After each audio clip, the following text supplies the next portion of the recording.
আমাদের বংশ আখন্দ, আমরা আখন্দ লিখি, দেখি না আমরা? কি বরাবর জীবনে দেখা আছে না? লেখছি নাকি কোরাইশি? দেখছি আমরা।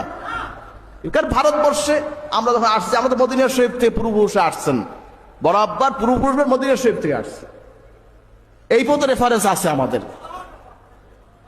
হযরত দাদা হুজুর কেবল একজন সাহাবীর কথা বলেছেন, কিন্তু আমরা এগুলো প্রকাশ করি না। এগুলো লেখে কি আমার নাজাত হবে? কি নাজাত হবে? আর মায়ের দিক দিয়েও তো আমরা কোরাইশি পাইছি না? কি তা আমরা সিদ্দিক কোরাইশি দেখছি?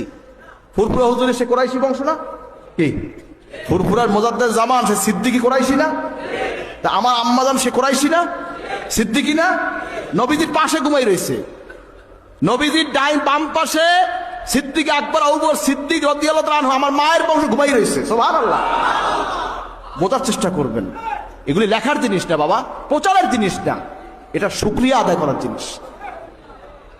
আল্লাহ তো আমার অন্য ঘরেও নিতে পারতো না? তা আল্লাহ তো আমার এটা নেয়ামত দিয়েছে আমাকে।